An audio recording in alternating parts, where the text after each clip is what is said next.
حضرات، گزشتہ جمعے میں نے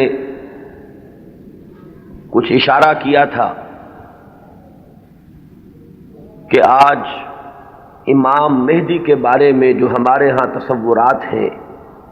ان کے موضوع پر کچھ گفتگو ہوگی۔ یہ اصل میں ایک سلسلے کی کڑی ہے۔ 12 ربیع الاول کو جو تقریر میں نے کی تھی قرآن اکیڈمی میں، ختم نبوت اور تکمیل رسالت کے موضوع پر، اس کے ایک ضمیمے کی حیثیت سے نزول مسیح کا مسئلہ زیر بحث آیا۔ اب ظاہر بات ہے کہ نزول مسیح سے پہلے رفع مسیح علیہ السلام کا مسئلہ ہے۔ چنانچہ میں نے پہلے تو ایک مفصل تقریر اس موضوع پر قرآن اکیڈمی ہی میں کی، اور پھر میرا ذہن چونکہ ادھر متوجہ ہوا کہ یہ اہم موضوع ہے، اس پر زیادہ وسیع حلقے میں بھی گفتگو ہونی چاہیے، تو 2 جمعوں میں بھی اس موضوع پر گفتگو ہوئی، بلکہ 3 جمعوں میں گفتگو ہو چکی ہے۔ بعض ضمنی مسائل وہ تھے اس مسئلے سے متعلق جن پر پچھلے جمعے میں گفتگو ہوئی۔ اب آج اسی ضمن میں چونکہ ایک مسئلہ جنہیں عام طور پر امام مہدی کہا جاتا ہے ان کا بھی ہے، اور اس کا تعلق اس پہلو سے بھی ہے کہ آن جہانی غلام احمد قادیانی نے جہاں مسیح موعود ہونے کا دعویٰ کیا،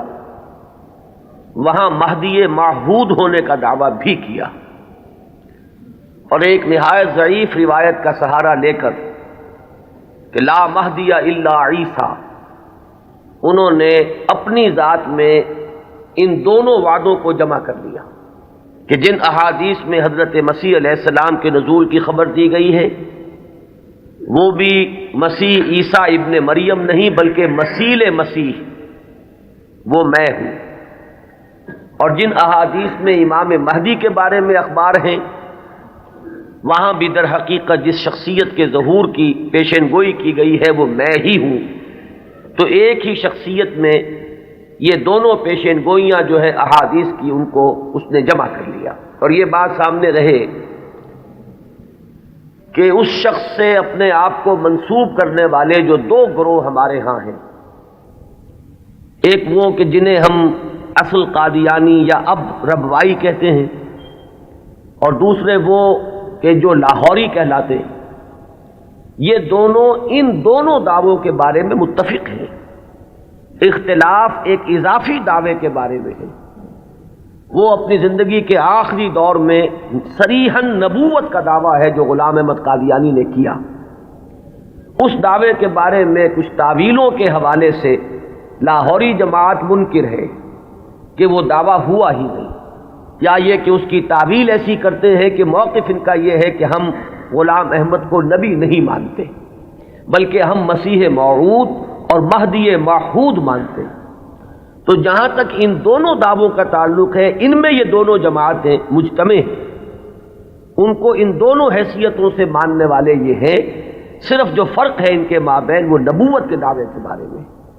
اب اس مسئلے پر اس تمہید کے بعد جو بات میں کرنا چاہتا ہوں جو اہم ترین ہے وہ یہ ہے کہ امام مہدی کا جو تصور ہمارے ہاں ہے اس میں ذہنوں میں بڑا انتشار ہے، کنفیوژن ہے، اس لیے کہ 2 مہدی جمع ہو گئے۔ ایک تصور مہدی کا وہ ہے جو اہل تشیع کے ہاں ہے،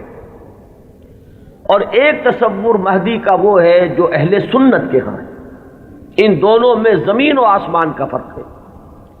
صرف ایک لفظی اشتراک نے، ایک نام کے مشترک ہونے نے ذہنوں کے اندر بہت سے مغالطوں کا جال جو ہے وہ پھیلا دیا ہے۔ اس کے لیے مجھے جو بنیادی فرق ہے اہل سنت میں اور اہل تشیع میں، اس میں سے ایک موضوع پر گفتگو کرنی ہوگی۔ اہل سنت کا جو مجمع علیہ عقیدہ ہے، اسی سے ہم نے گفتگو شروع کی تھی، وہ ختم نبوت۔ نبی اکرم صلی اللہ علیہ وسلم پر ہر نوع کی نبوت ختم ہو چکی، آپ کے بعد کوئی نبی نہیں ہے، نہ کوئی ذلی ہے، نہ بروزی ہے، نہ جزوی ہے، نہ کلی ہے، نہ صاحب شریعت ہے، نہ بغیر شریعت ہے، نہ صاحب کتاب ہے، نہ بغیر کتاب۔ نبوت کی بنیاد ہے وحی نبوت پر، اور وحی نبوت کا دروازہ بند ہو چکا، یہ کھڑکی ہمیشہ ہمیش کے لیے بند ہو۔ اسی ضمن میں نبوت کا خاصہ ہم مانتے ہیں عصمت، معصوم ہونے۔ معصومیت جو ہے یہ خاصہ نبوت ہے اہل سنت کے نزدیک۔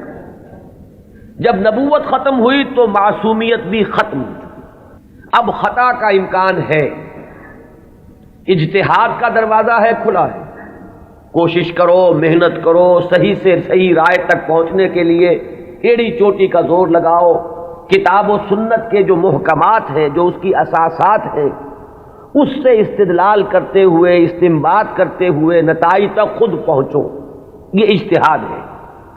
اس اجتہاد میں جہاں ثواب کا امکان ہے، خطا کا بھی۔ ثواب یہاں سے والا ثواب نہیں، صاد والا ثواب، جس سے آپ بولتے صائب الرائے، وہ شخص کہ جس کی رائے صحیح ہوتی ہے۔ تو ثواب کا بھی امکان ہے کہ صحیح رائے تک انسان پہنچ جائے، اور خطا کا بھی احتمال ہے۔ یہ جو خطا کا احتمال ہے،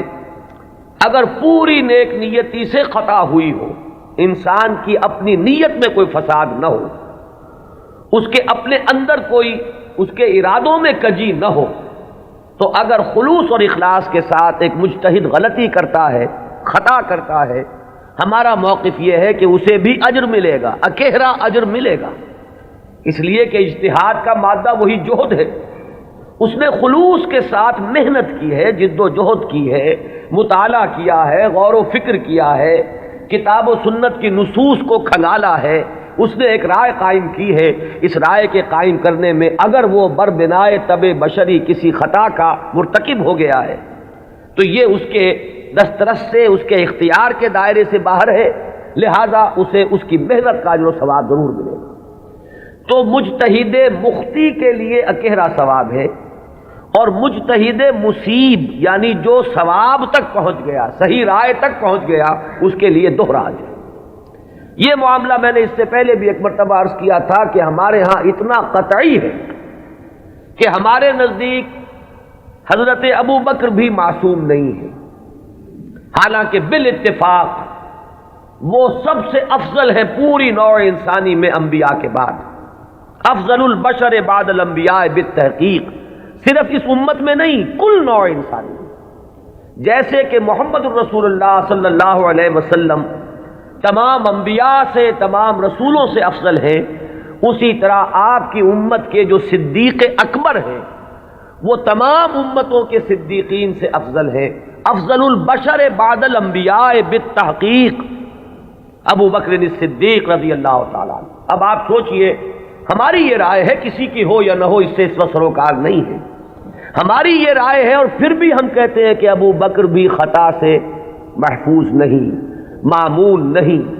ان سے بھی خطا کا امکان ہے، وہ معصوم نہیں ہے۔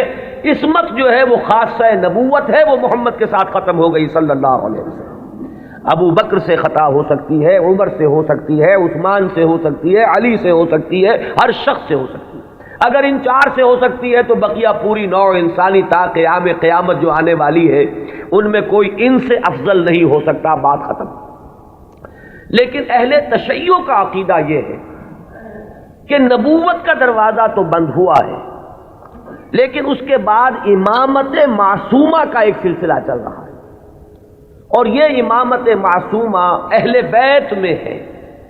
نبی اکرم صلی اللہ علیہ وسلم کی جو اولاد حضرت فاطمہ رضی اللہ تعالی عنہا سے چلی ہے، یہ اس میں امامت معصومہ کا ایک سلسلہ ہے کہ جو چل رہا ہے۔ تو آپ اچھی طرح جان لیجئے کہ ہمارے نقطۂ نگاہ سے تو وہ بھی ایک جزوی نبوت ہو گئی،